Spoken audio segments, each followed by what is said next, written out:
Neat leakage నిరసనపై NIA విచారణ కోరుతూ petition Delhi హైకోర్టులో దాఖలైంది. అఖిల భారత హిందూ మహాసభ మాజీ vice president Satish Kumar Agarwal petition దాఖలు చేశారు. జూలై 20న జరిగిన సంసద్ చలో నిరసనల వెనుక విదేశీ నిధులు పెద్ద కుట్ర ఉందంటూ హైకోర్టులో పిలువేశారు. కేసు విచారణను ఎన్ఐఏకు అప్పగించాలని విజ్ఞప్తి చేశారు.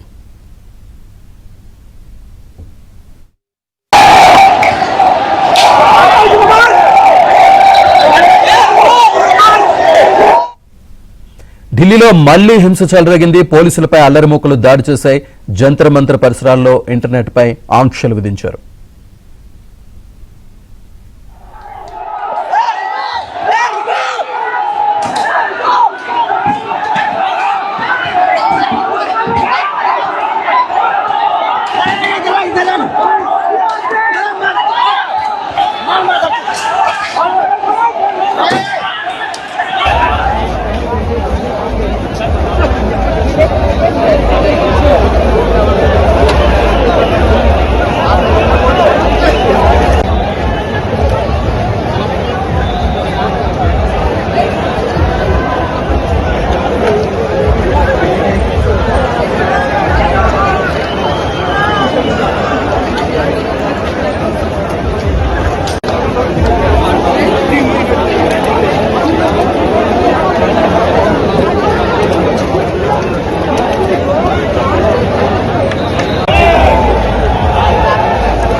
రైట్, మళ్ళీ ఢిల్లీలో హింస అయితే చెలరేగింది. పోలీసులపై అల్లరిమూకలు మళ్ళీ దాడి చేశాయి.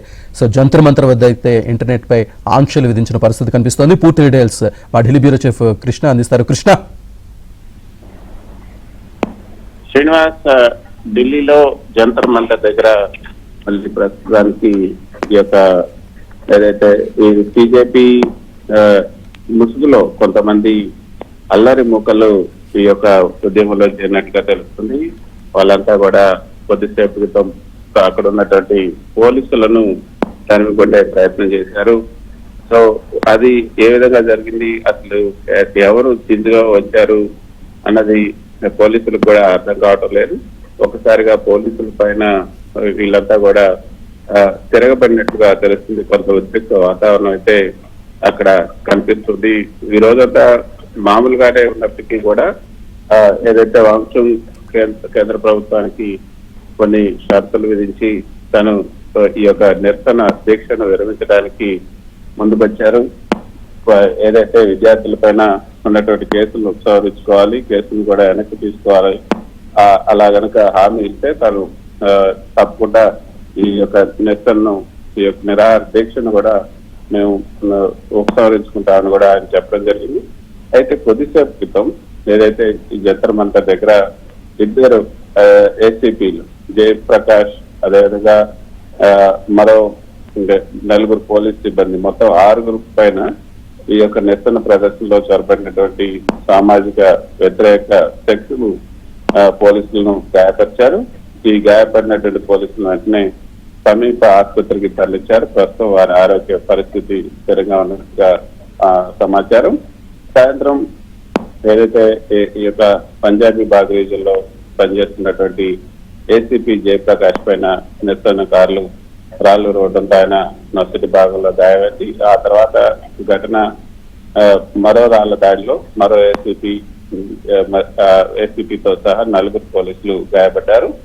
ఇక్కడ నిర్వాహకులు బీజేపీ శాంతి భద్రతలు కాపాడాలని విజ్ఞప్తి చేసినప్పటికీ కూడా గుంపులో జొరబడినటువంటి అల్లరి మొక్కలు వారి మాట వినకుండా పోలీసు పైన దాడికి దిగాయి.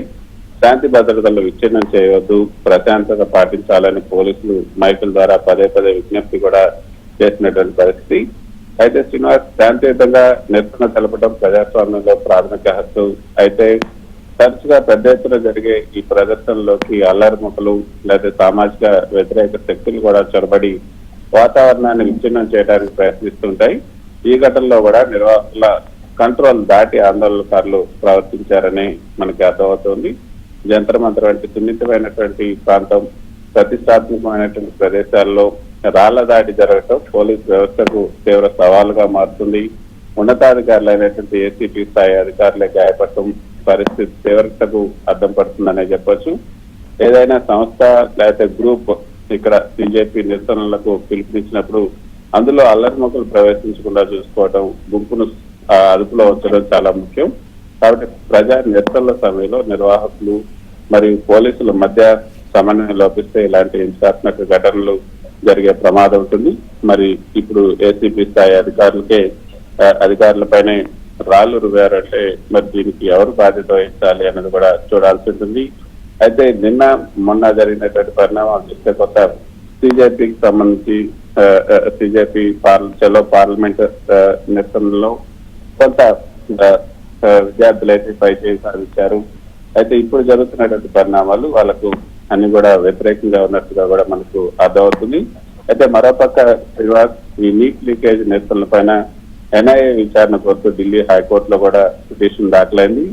20వ తేదీన జరిగినటువంటి ఈ సంసద్ చలో నిరసనల వెనుక విదేశీ నిధులు పెద్ద కుట్ర ఉన్నట్టు హైకోర్టులో పిల్లు దాఖలైంది.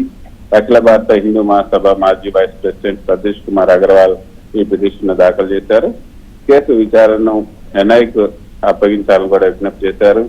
సోనం వాంగ్చుంగ్, అరుంధతి రాయలతో పాటు పలువురు ప్రతిపక్ష నేతల ప్రమేయంపై సమగ్ర దర్యాప్తు జరపాలని కూడా ఈ యొక్క పిటిషన్ లో విజ్ఞప్తి చేశారు. ఢిల్లీ పోలీసు నమోదు చేసినటువంటి ఎఫ్ఐఆర్లన్నీ కూడా జాతీయ భద్రతా సంస్థకు బదిలీ చేయాలని కూడా పిటిషనర్ విజ్ఞప్తి చేశారు.